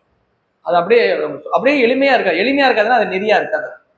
நெறி என்பது கடினமாகத்தான் பின்பற்றதான் என்ன ஆகும்? பள்ளிக்கூடத்துக்கு போய் புக்கை வச்சு பாடல பதியம் வந்து பள்ளிக்கூட பாடத்தை படிக்கிறோம். அந்த ஒரு 8 வரியில இருக்கு, இல்ல 10 வரியில இருக்கு, மனப்பாடம் பண்ணணும். கஷ்டமா தான் இருக்கும். மனப்பாடம் பண்றது எளிமையாவும் இருக்கும், கஷ்டமா தான் இருக்கும். ஒரு 4 வாட்டி 5 வாட்டி 10 வாட்டி 20 வாட்டி படிச்சா தானே நமக்கு அது ரொம்ப கஷ்டமா இருக்கு சார். படிக்கிறது கஷ்டமா தான் இருக்கும். நல்லா படிச்சு நல்ல தேர்வுல நன்முறையில தேர்வு எழுதி மதிப்பெண்கள் நல்ல முறையில பெறும் பொழுது அதே ஆசிரியர் பாராட்டு தெரிவிக்கிறார்ல, அந்த ஆசிரியர் கூப்பிட்டு நல்ல மார்க் வாங்கியிருக்கீங்கன்னு பாராட்டும் போது அது யாருக்கு வரப்போகுது? அந்த கடினத்தை உணர்ந்து யார் ஒரு அதை கற்றார்களோ அவருக்கு தான் அந்த பாராட்டு வரும். நாம் எங்க கடினமான ஒரு சூழலை எதிர்கொள்ளுகின்றோமோ அங்குதான் நாம் அடுத்த நிலைக்கு செல்லுகின்றோம் என்ற பொருள். அதனால நமக்கு வேண்டியதெல்லாம் செஞ்சுக்கிட்டு இருக்கிறது அர்த்தம் கிடையாதுங்க. வேண்டிற்று செய்து திரிவன் பிறையும் மரவும் புனலும் பிறங்கிய செஞ்சடை வைத்த இறைவன். அப்படி ஆரூரில் விளங்குகின்ற பெரும் இப்படி எல்லாம் சொல்லிட்டு தன்னை பத்தி சொல்லிடுறார். தன்னை இகழ்ந்து சொல்லிக் கொண்டிருக்கின்றார். ஒவ்வொரு செய்தி பாடல்களை சொல்லிட்டே வராரு. ஆனால் நான் வணங்குகின்ற ஆரூரில் இருக்கின்ற பெருமான் என்ன செய்யறான் தெரியுமா? அவன் பிறையை அணிந்து கொண்டிருக்கின்றான், அரவத்தை அணிந்து கொண்டிருக்கின்றான், புனலை சூடி கொண்டிருக்கின்றான், சடை, இதெல்லாம் எங்க வச்சிருக்கான்? எல்லாத்தையும் சடையில வச்சிருக்கான். இதெல்லாம் எதுக்கா? எல்லாம் அவனிடத்திலே தஞ்சம் புகுந்தது. எல்லாம் அவனிடத்திலே தஞ்சம், எல்லாவற்றையும் அவன் சிரத்திலே வைத்திருக்கின்றான். இப்படிப்பட்ட இறைவன் இருக்கின்ற இடம் ஆரூர். அந்த ஆரூர் பெருமான் உங்களை எல்லாம் ஆண்டு கொண்டிருக்கின்றார். யார்? ஆரூர் அடியார் பெருமக்களை உச்சிடம் கொண்ட நாதர் ஆண்டு கொண்டிருக்கின்றார். அவர் எம்மையும் ஆழ்வரோ. எம்மையும் ஆழ்வரோ என்றால் என்ன பொருள்? அவர் என்னையும் ஆண்டு கொள்வாரா என்றால் ஆரூரில் இருக்கின்ற அடியார் பெருமக்களை பெருமான் ஏற்கனவே ஆண்டு கொண்டான் என்று பொருள். அதான பொருள். எம்மையும் ஆழ்வரோ அப்படின்னு கேட்கிறாருன்னு அர்த்தம். இவ்வளெல்லாம் ஏற்கனவே ஆண்டுட்டாரு, நீங்க எல்லாம் அவருடைய ஆளுகைக்குள் தான் இருக்கின்றீர்கள். திருவாரூர் பிறந்தார்கள் எல்லாருக்கும் அடியேன். திருவாரூர் பிறந்தார்கள் எல்லாருக்கும் அடியேன்னு சுந்தரபுத்தன் வேற எந்த தளத்தையும் சொல்ல, ஆரூர் மட்டும் தான் சொன்னார். ஆரூர் இருக்கின்ற பெருமக்கள் எல்லோரையுமே பெருமான் ஆண்டு கொண்டான். இப்ப நாம அந்த தளத்துக்கு போகும்போது நம்மையும் பெருமான் ஆண்டு கொள்வாரா? ஆரூர் அடியார்களை பார்த்து கேட்போம் இல்லையா? அப்படிதான் கேட்கிறாரு. எல்லா இடங்களிலும் விரவி விளங்குகின்ற இறைவன் ஆரூரிலே சிறப்பாக காட்சி அளிக்கின்றான். அப்படிப்பட்ட பெருமான் என்னையும் ஆண்டு கொள்வாரா? நீதியில் ஒன்றும் வழுவேன், நிற்கண்டகம் செய்து வாழ்வேன், வேதியர் தம்மை வெகுளேன், வெகுண்டவர்க்கும் துணை ஆகேன், சோதியில் சோதி எம்மானை சுண்ணவெண் நீர் அணிந்திட்ட ஆதி இருப்பதும் ஆரூர், அவர் எம்மையும் வாழ்வரோ கேளீர், நீதியில் ஒன்றும் வழுவேன். முதல்ல சொன்னாரு நீதியிலிருந்து நான் நெறியே பின்பற்றல, நீதியும் இல்லை, பொருத்தம் இல்லாம தான் இருக்கேன்னு சொன்னார்.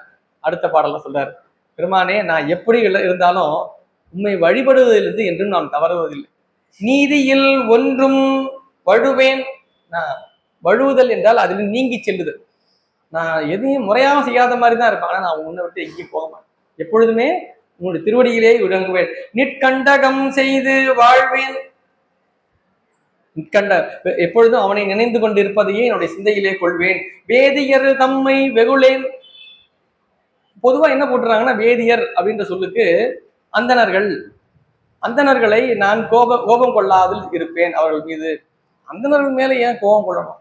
முதல்ல அது நமக்கு கேள்வி. வேதியர் தம்மை வெகுளேன். வேதியர்கள் என்றால் யார்? வேதித்தலை செய்பவர்கள், மாறுதலை செய்பவர்கள். நமக்காக மாறுதலை செய்வார் ஒருத்தர் இருப்பார், நமக்காக வழிபாடு செய்வார்களாக வழங்குவார் ஒருவர். வேதியர்கள்னு சொல்லுவாங்க. அவங்க செய்யலைன்னு வச்சுங்களேன், அதுக்காக அவங்களை போய் நம்ம குறை சொல்லக்கூடாது. நமக்கு ஒன்றை செய்ய வேண்டிய ஒருவர் செய்ய முடியாத சூழல் இருக்கின்றார் என்றால் அதனால் நம்ம மேல கோபம் கொள்ளக்கூடாது. அவர்களுக்கு அந்த நாம் செய்வதற்கான வாய்ப்பை நமக்கு ஏற்படுத்தவில்லை, அவ்வளவுதான். அவர் ஏன் உங்களுக்கு செய்யவே இல்லாத உடனே கேட்போம்ல, எப்பவுமே செஞ்சுக்கிட்டு இருப்பாரு. அவருக்கு எதனாலும் வேண்டியது செய்வார், செய்ய முடியாம போயிருச்சு. உடனே நீங்க எப்பவுமே செய்வீங்களே, ஏன் செய்யாம விட்டீங்க அப்படின்னு கோவப்படக்கூடாது. அவங்க கூடவே ஒருத்தர் இருப்பார், அந்த மாதிரி செய்யணும்னு நினைச்சு கேட்டுட்டு இருக்க கூட ஒருத்தர் இருப்பார். அவர் கூட போய் ஆமாங்க கரெக்டு தாங்க நீங்க சொல்றது, அவர் செஞ்சிருக்க வேண்டியதுதான். இவருக்கு அவர் என்ன தாளம் போடுறவர், அவர் செஞ்சிருக்க வேண்டியதுதான் சார், நீங்க சொன்ன மாதிரியே அவர் செய்யாம விட்டார் அப்படின்னு அவர் கூடவே தாளம் போட்டு வந்திருப்பேன். இவர் சொல்றாரு, முதல்ல அந்த மாதிரி சொல்றதும் தவறு, அந்த மாதிரி சொல்றவங்களுக்கு துணை போறதும் தவறு. அந்த மாதிரி சொல்றவங்களே அப்படிலாம் சொல்லாதீங்க, இருந்தா செய்வாரு, முடியல செய்யாம, அதுக்காக ஏன் நீங்க கோவப்படுறீங்க? முடிஞ்சா செய்வார், முடியல அதனால நம்ம என்ன பண்ணக்கூடாது, கோபம் கொள்ளக்கூடாது.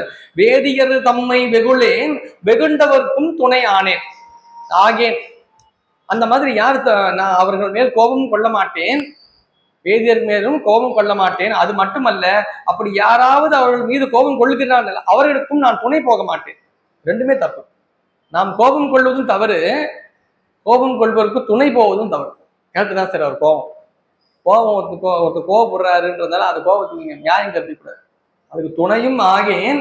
அவன் எப்படி விளங்குகின்றான், பெருமானை பற்றி சொல்ல வர, பெருமானை பற்றி சொல்ல வர்றதுக்கு முன்னாடி என்ன சொல்றாரு, நாம் யாரும் எந்த ஒருவர் மீதும் தனிப்பட்டவர் மீதும் நாம் கோபம் கொள்ளக்கூடாது, அப்படி யார் மீது கோபம் கொள்வதற்கும் துணை செல்லவும் கூடாது என்பதை சொல்ல வருவதற்கு அந்த செய்தியை சொல்லிட்டு அடுத்தது சொல்ற, சோதியில் சோதி எம்மானை. இந்த பாட்டுல ரொம்ப முக்கியமான இடம் தான், சோதியில் சோதி எம்மானை. பெருமான் எப்படி விளங்குகின்றான், திருக்கோவிலே விளங்குகின்றான். அங்கிங்கனாதபடி எல்லா இடங்களிலும் விளங்குகின்றான் பெருமான், திருக்கோயிலே சிறப்பாக விளங்குகின்றான் பெருமான். சரி, அவ்வளவுதான் இருக்காரா? இல்ல, எல்லாவற்றுக்கும் மேலாக ஒரு இடத்துல முக்கியமா விளங்குறான். எங்க? சோதியுள் சோதி. அவன் சோதியுள் சோதியாக விளங்குகின்றான். அது எப்படி சோதியுள் சோதி? சோதி என்பது இங்க யாரை குறிக்கிறது, சோதின்னு இன்னொருத்தர் சொல்ற, அது யார சொல்றதுன்னு பார்க்கணும். இறைவனுக்கும் உயிருக்கும் என்ன வேறுபாடு என்றால் ஒரு வேறுபாடு இல்லை. தாய்மானவர் சொல்றார், என்று நீ அன்று நான்.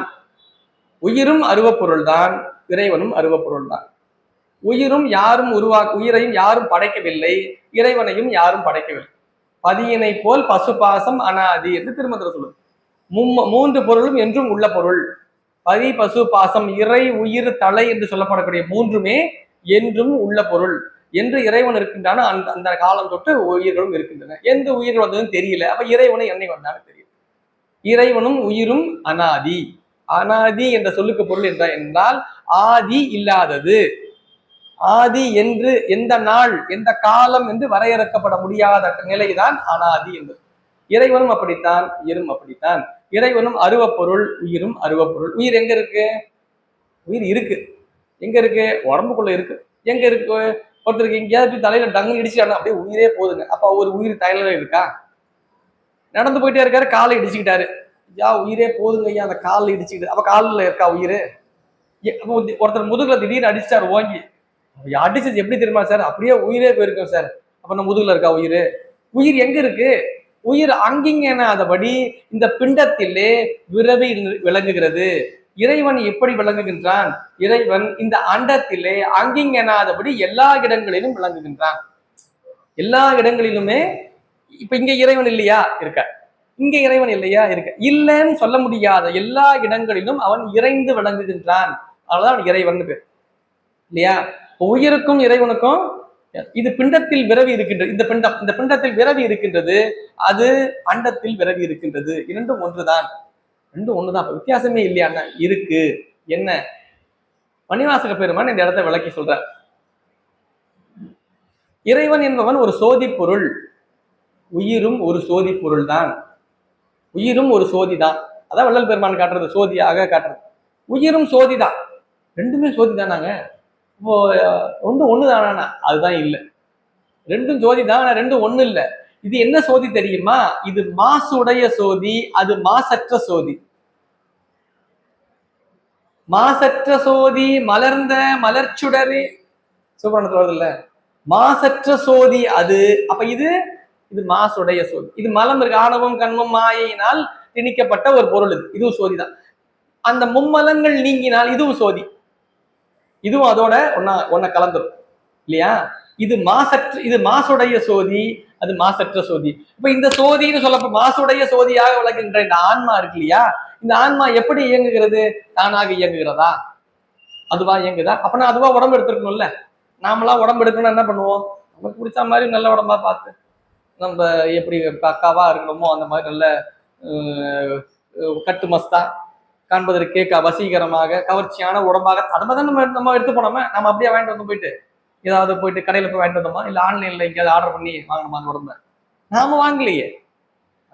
அப்ப என்ன தெரியுது? உயிருக்கு தானாக உடலை எடுக்கின்ற தகுதி இல்லை. அதை வேறு யாரோ ஒருவன் செய்கின்றான். உயிர் தானாக இதை செய்திருக்க வேண்டும் என்றால் எந்த காலத்திலும் செஞ்சிருக்கணும். ஏன் இன்னைக்கு வந்து பிறவி எடுக்குது? அப்போ உயிரை இயக்குகின்றவர் பொருள் ஒன்று உண்டு உள்ளிருந்து. உயிரை ஒரு பொருள் இயக்குவதனால் தான் அது இயங்கிக் கொண்டிருக்கின்றது. நாம தான் இந்த உடம்பை இயக்கிட்டு இருக்கோம், நம்ம நினைப்பு இருக்குன்னு வச்சுங்க. தூங்குறோம், தூங்கும் போது மூச்சு யார் விடுறா? நாம தான் வரதான் நினைச்சிட்டு இருக்கோம். நாம இல்ல, ஒண்ணு செஞ்சுக்கிட்டு இருக்கு. ஒண்ணு இதய துடிப்பா ஓடிக்கிட்டே தூங்கிட்டோம், அதுவும் நின்று என்ன ஆகும்? அவ்வளவுதான், காலையில அவ்வளவுதான் சொல்லிவிட வேண்டியதான், ஊருக்குள்ள சொல்லிவிட வேண்டியது. ஐயா அவ்வளவுதான், தூங்கி என்னங்க ஆச்சு? நைட்டு தூங்கிட்டாரு, மறந்துட்டாரு. என்ன மறந்துட்டாரு? மூச்சு விடுறதுக்கு மறந்துட்டாரு, போயிட்டாரு. என்னைக்காவது நடக்குது அது மாதிரி? இல்லையே. அப்ப வேற யாரோ இயக்கிக்கிட்டு இருக்காங்க, அதான் எல்லாம் இயங்கிட்டு இருக்கு. அப்போ தூங்குறமே, அது உடம்பு தான் தூங்குது, உயிர் தூங்காது. உள்ளத்தில் நல்ல உள்ளம் உறங்காது அப்படின்னு தான் சொல்றாரு. உள்ளம் உறங்காது, ஆன்மா உறங்காது. உறக்கம் எதுக்கு தெரியுமா? உடம்புக்கு தான். உடம்பு உறக்கத்துக்கு போகும்போது என்ன கடற்கரை எல்லாம் கலந்துக்கும். எல்லாம் கலந்த உடனே மனமும் அப்படியே அமைதியிடும். அதனால உடம்பு மட்டும் தனியார். வள்ளுவர் சொல்றாரு, உறக்கம்னு சொல்றோமே கிட்டத்தட்ட அது டெத்துன்றார். கிட்டத்தட்ட இறப்பு தான். உறங்குவது போலும் சாக்காடு, உறங்கி விழிப்பது போலும் பிறப்புன்ற. கிட்டத்தட்ட டெத்து தான். இந்த மரண வாசல்னு சொல்றது தட்டிட்டு அது திறக்கிறதுக்கு முன்னாடி நம்ம எழுந்துடுறோம், காலத்துல வந்துடும். அது திறக்கிறது இல்லை, அதுக்கு முன்னாடி நம்ம கிளம்பி வந்துடுறோம். அதுதான் உறக்கம்ன்ற. இப்போ உறக்கம் இந்த அளவுக்கு முக்கியமா. இப்ப நாம எப்படி வச்சிருக்கோம்? பெருமான் வேறு, நாம் வேறு, எல்லாம் ஒண்ணுதான். ஆனால் அது மாசற்ற சோதி, இது மாசு. இது மாசுடைய சோதியாக இருந்தாலும் இது தானாக இயங்கா. இதை இயக்குவதற்கு உள்ளே ஒரு பொருள் வேண்டும். அதுதான் எது? இறை. இறைவன் உயிர் எல்லா இடங்களிலும் விளங்குகின்ற பெருமான் உயிரிலும் விளங்குகின்றான். உயிரிலும் பெருமான் விளங்குகின்றான். உயிரில் பெருமான் விளங்கவில்லை என்றால் அவன் உயிரில் விளங்காத நிலை வந்துடும். அப்புறம் அங்கிங்கனாதபடி எங்கும் விளங்குறான்னு சொல்லி அப்ப உயிரில் இல்லையான்னு ஆயிடும் இல்லையா? அது அவனுடைய முழுமுதற் தன்மைக்கு குற்றமாயிடும். அவன் உயிரிலும் விளங்குகின்றான், உயிருக்கு அப்பாலும் விளங்குகின்றான், அவன் உள்ளும் விளங்குகின்றான், அவன் கடந்தும் விளங்குகின்றான். அதனால் தான் அவனுக்கு கடவுள் என்று பெயர். அவன் உயிருக்குள்ளும் உயிருக்கு அப்பாலும் விளங்குகின்றான், உயிரை கடந்தும் விளங்குகின்றான், உயிருக்கு உள்ளும் விளங்குகின்றான். இந்த உள்ளும் உயிருக்கு உள்ளும் விளங்குதல் என்பதுதான் சோதியுள் சோதி. சோதியாகிய ஆன்மாவில் உள் அவன் சோதியாக விளங்குகின்றான். சோதியுள் சோதி எம்மானை சுண்ண வெந்நீர் அணிந்திட்ட ஆதி. அப்படிப்பட்ட பெருமான் வெந்நீர் அணிந்திருக்கின்றான். சுண்ண வெந்நீர் என்பது நாம் எதை குறிக்கிறது ஆரம்பத்திலே சொல்லியிருக்கோம். வெந்நீர் என்பது நாம் நினைப்பது போல இந்த வெந்நீர் இல்லை. ஊழி காலத்திலே எல்லா உலகங்கள் முழுக்கவும் அடங்கி எல்லாம் அடங்கி போச்சு, எல்லா உயிர்களும் எல்லாம் அழிஞ்சிருச்சு. அப்ப என்ன ஆகும்? எல்லாம் சாம்பல், எல்லாம் சாம்பலாகும் பொழுது பெருமான் ஒருவன் மட்டுமே ஊழி கூத்தை நிகழ்த்துவான். அப்பொழுது எல்லாம் எப்படி இருக்கும்? அவன் வெந்நீர் அணிந்திருப்பான். எல்லாம் வெண்மையா எல்லாம் சாம்பலா போயிருச்சானா? கோயில் சுடுகாடு கொல்புலித்தோல் நல்லாடைன்னு சொல்றாருல. கோயில் சுடுகாடுன்னா மொத்தம் ஊரு, அதுதான் நாட்டம். இவன் என்ன நினைச்சிட்டு இந்த சுடுகாட்டுல சிவபெருமான், இந்த சுடுகாடு இல்ல, இந்த சுடுகாடு நம்ம ஊருக்கு வெளியில சுடுகாட்டுல சிவபெருமான் இருக்காரு. அந்த அவர் சுடுகாடுன்னு சொன்னது இதை கிடையாது. திருமுறைகள் பேசுகின்ற இடுகா சுடுகாடு சுடுகாடுன்றதெல்லாம் பிணங்களை எரிக்கின்ற சுடுகாடு இல்ல. நிறைவு, ஊழி நிறைவிலே பெருமான் ஊழி கூத்து நிகழ்த்துவான். அப்பொழுது பேய் கணங்கள் அவனுக்கு உடனாக ஆடும். பேய்கள் மட்டும்தான் ஊழி காலத்திலையும் இருக்கும், எல்லா உயிர்களும் எல்லாம் அடங்கிடும். அதனாலதான் அம்மையார் அந்த காலத்தில் பெருமானோடு விளங்க வேண்டும் என்பதற்காகத்தான் அம்மையார் பேய் வடிவம் கேட்டு பெற்றார்கள் காரைக்காலமையார். ஏன்னா பேய் அந்த காலத்திலும் இருக்கும், மற்ற எல்லா உயிர்களும் அடங்கிடும் அந்த நேரத்தில். அப்படிப்பட்ட பெருமான் வெந்நீர் அணிந்திருக்கின்ற பெருமான் அவன் தான் ஆதி. வெந்நீர் என்பது நிறைவை குறிக்கிறது. எந்த பொருள் நிறைவை செய்கிறதோ அதுதான் ஆதியையும் செய்யும், அதுதான் தொடக்கத்தையும் செய்யும். அதனாலதான் வெந்நீருன்னு சொல்லிட்டு அவனே ஆதியாக விளங்குகின்றான். சொன்ன வெந்நீர் அணிந்திட்ட ஆதி. அப்படிப்பட்ட பெருமான் இருக்கின்ற இடம் திரு ஆரூர். அவன் எம்மையும் ஆழ்வார்களா என்று கேட்டு சொல்லுங்கள் சொல்லிட்டு அடுத்தது, அறுத்தம் பெரிதும் உகப்பன் அளவலை ஏன் அளந்தார்கள் ஒருத்தருக்கு உதவியேன் அல்லேன் உற்றவர்க்கும் துணை அல்லேன் பொருத்தம் மேல் ஒன்றும் இலாதேன் புற்றெடுத்து இடங்கிட்டு புற்று எடுத்து இட்டு இடங்கொண்ட அறுத்தன் இருப்பதும் மாறூர் அவன் எம்மையும் ஆழ்வரோ கேளீர் அறுத்தம் பெரிதும் உகப்பன். நான் என்ன பண்ணுவேன்னா எப்பொழுதுமே எல்லா பொருள்களையுமே பெரிதாக நினைந்து கொண்டிருப்பேன். அந்த பொருள் இருந்தா தாங்க அதை செய்ய முடியும், அது இருந்தா தாங்க செய்ய முடியும், எனக்கு அது இல்லைன்னா இருக்கவே முடியாதுங்க சொல்றேன்ல. நம்ம அது அதோடவா வந்தோம் இங்க இல்ல. நான் இப்ப என்ன ஆயிடுச்சு, அது இல்லைன்னா என்னால் இருக்க முடியாது, என்னால அது இருந்தா தான் இருக்கவே முடியும். இங்க வந்ததே எதுக்காக, வினைகளை நீக்கி பிறவியை இனி இன்னொரு பிறவி இல்லாத நிலைக்கு நாம் செல்ல வேண்டும் என்பதற்காக தான் இந்த பிறவியை நமக்கு சாமி கொடுக்குறாரு. அதை மறந்தாச்சு. அதை மறந்து நாம் என்ன எங்க போயிட்டோம் இன்னைக்கு, இந்த உலகத்தில் பொருளாக மாயையிலிருந்து தரப்பட்ட பொருள்களை நமக்கான பொருள்கள் என்று கொண்டு அந்த பொருள் இல்லை என்றால் நாம் இருக்க முடியாத நிலைக்கு நம்ம ஆளாயிட்டோம். எவ்வளவு பெரிய கட்டு பாருங்க. கட்டுகளை நீக்குவதற்கு தான் இங்க பிறப்பு. ஆனா இங்க புது புது கட்டுகள் நமக்கு வந்துருச்சு, புது புது விஷயங்களை நம்ம கட்டிக்கிட்டு இருக்கோம் மாயையினால. அது சொல்றாரு அறுத்தம் பெரிதும் முகப்பன். இந்த உலகத்துல நான் பொருள்களை தான் ரொம்ப பெருசா நினைச்சிட்டு இருக்கேன், பொருள்களுக்கு அப்பாலும் வேறு ஒன்று இருக்கின்ற அதை நான் மறந்து விட்டேன். அளவலையேன் நான் என்ன பண்றேன், அந்த பொருளுக்காகவே அலைந்து கொண்டிருக்கின்றேன் அங்கும் இங்கும் அங்கும். எதுக்கு சார் இவ்வளவு ஓடுறீங்க, எல்லாம் பொருளுக்கு தான் சார், எல்லாம் பொருளுக்கு தான் ஓட வேண்டியது இருக்கு. அளவலையேன் ஏன் அறுத்தம் பெரிதும் முகப்பன். அளவலையேன் நாம் அலைகின்றதை எதற்கு தெரியுமா, பொருளுக்காகத்தான். அளவலையேன் அளந்தார்கள் ஒருத்தர்க்கும் உதவேன். சரி அப்படிதான் யாரோ அலைஞ்சிட்டு இருக்காங்களே, நம்ம கிட்டதான் இருக்கே, நாம கொடுப்போமான, நாம கொடுக்கறதும் இல்லை, நாம இருக்கிறத கொடுக்கறதும் இல்லை, அவங்கள அலையிறது நிறுத்த போறதும் இல்லை. எல்லாமே எதை நோக்கி இருக்குன்னா பொருளை நோக்கி இருக்கின்றது. அறுத்தம் பெரிதும் முகப்பன் அளவலையேன் அளந்தார்கள் ஒருத்தர்க்கும் உதவியேன் அல்லேன் உற்றவர்க்கும் துணை அல்லேன். நம்மை நெருங்கி நம்மை அண்டி இருப்பார்கள், அவர்களுக்காக ஏதாவது உதவி செய்கின்றேனா என்றால் இல்லை. நாம் உதவி செய்வது என்பது யாருக்குன்னா, யாருக்கு இல்லையோ அவர்களுக்கு உதவி செய்யும். இந்த பிறப்பே அதற்கு தான். வாழும் பொழுது நாம் வாழ்வாங்கு வாழ வேண்டும், நம்மை அண்டி இருப்பவர்களுக்கு நம்மால் இயன்றதை தந்து உதவ வேண்டும். நம்மால முடிஞ்சது என்ன, நம்மை நாம் அழித்து ஒருவருக்கு உதவ வேண்டும்லாம் யாரும் சொல்ல, நம்மால் இயன்றதை நாம் தந்து உதவ வேண்டும். சாமி ஒரு கடிதம் எழுதுறாரு. சாமி எழுத ஒரே ஒரு பாட்டு என்னன்னா, பானபத்திரக்காக சேரமான் பெருமாள் நாயனாருக்கு சிவபெருமான் ஆலவாய் உடை பெருமான் ஆகிய சொக்கநாத பெருமான் எழுதிய ஒரு திருமுக பாசுரம் என்பதுதான் 11ஆம் திருமுறையில முதல் பாடல். சாமியை கைப்பற்றி எழுதின பாட்டல்னு சொல்றான். அந்த பாடல் என்ன சொல்லியிருக்கு, என்ன விஷயத்த சொல்லுதுன்னு பார்க்கணும். இதுதான் நமக்கான செய்தி. என்ன செய்தியை சொல்லுதுன்னா, எப்படி கோயிலுக்கு போனோம், எப்படி சாமிக்கு போனோம், அதெல்லாம் சொன்னாரா? சாமி தானே எழுதினார், சாமி தானே சொன்னார். சாமி என்ன சொன்னார் தெரியுமா, ஒரு புலவர், அவர் பெருமானை நாளும் ஓதி வழிபாடு செய்கின்ற ஒரு பெருமகனார், அவருக்கு வறுமை, அவருக்கு பொருள் தர வேண்டும், அவர்களுக்கு பொருள் தந்து உதவுங்கள்னு பாண்டிய நாட்டினுடைய பெருமான் யாரு, சொக்கநாத பெருமான் சேரமான் பெருமாள் நாயனாருக்கு கடிதம் எழுதுறார். யாருக்காக, பானபத்திரருக்காக. பானபத்திரர் பாண்டிய நாட்டு அரசன். அந்த நாட்டில் இருக்கின்ற பெருமானை நாளும் ஓதி வழிபாடு செய்கின்ற அந்த பெருமகனாரை ஏழ்மையில் வைத்திருக்கின்றான். சேரராகிய நீங்கள் அவருக்கு உதவ வேண்டும், பொருள் தந்து உதவ வேண்டும். அதான் பாட்டு. மதிமலி புரிசை மாடக்கூடல் பதிமிசை நிலவு பால் நிற வரிச்சிறகு அன்னம் பயில் ஆலவாயில் மன்னிய சிவன் யான் மொழிதரு மாற்றம் பருவ கொன்மு படியன பாவலர்க்கு உரிமையின் உதவி ஒளிதிகள் செருமாவுகைக்கும் சேரலன் காண்க.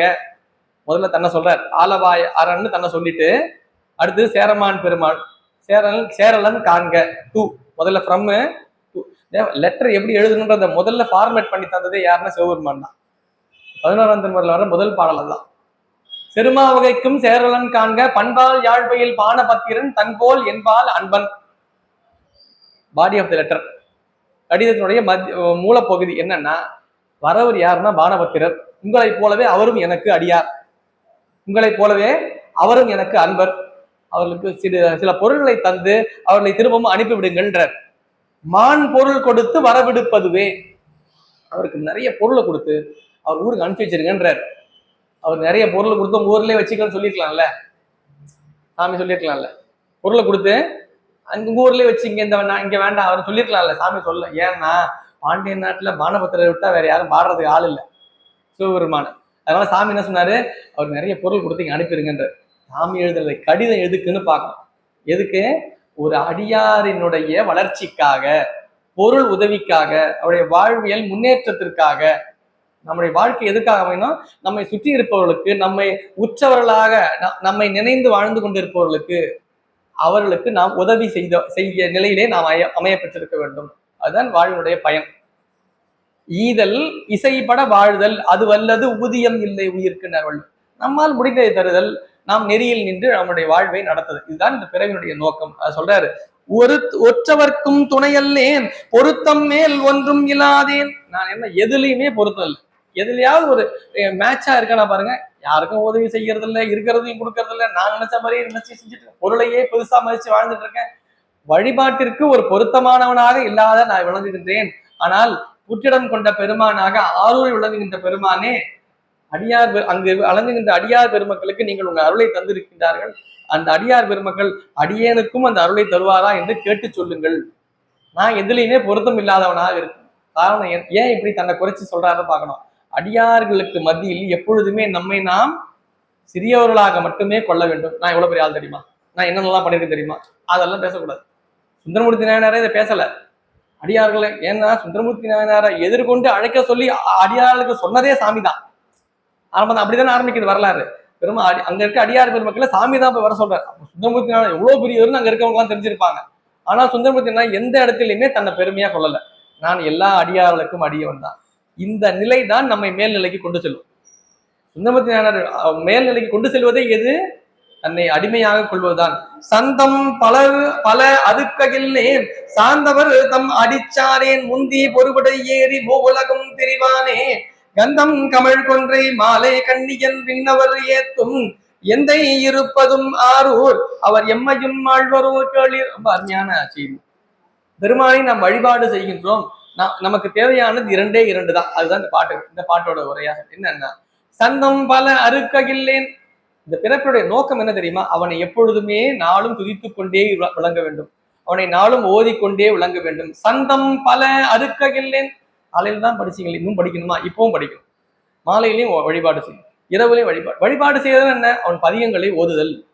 எப்படி ஓதுதல்? பதியங்களை அருளாளர்கள் அருளி செய்த பதியங்களை நாம் ஓதுதல். அதான் சந்தம் பலவும் அறுக்ககில்லேன் சார்ந்தவர்க்கும் அடிச்சாரேன். நாம தான் அப்படி பண்ண முடியுது. அப்படி பாடிக்கிட்டு இருக்காங்கல்ல, அவங்க திருவடியாவது வணங்கிடும். நாம பாடல, இதெல்லாம் பாடல. ஏன் உங்க திருவடி வணக்கம்? ஏன் நீங்க பாடுறீங்க? அடியார்கள் அப்படி யார் ஒருவர் அவனுடைய பாடல்களை ஓதுகின்றார்களோ அவர்கள் திருவடியை நாம் வணங்குவோமே, ஆனால் அவர்கள் பெற்ற பயனையும் சேர்த்து நாம் பெறலாம். நாம் பாடல் ஓதல, ஆனால் ஓதுகின்றவருடைய திருவடியை வணங்கினால் அதுவே மிகப்பெரிய புண்ணியம்.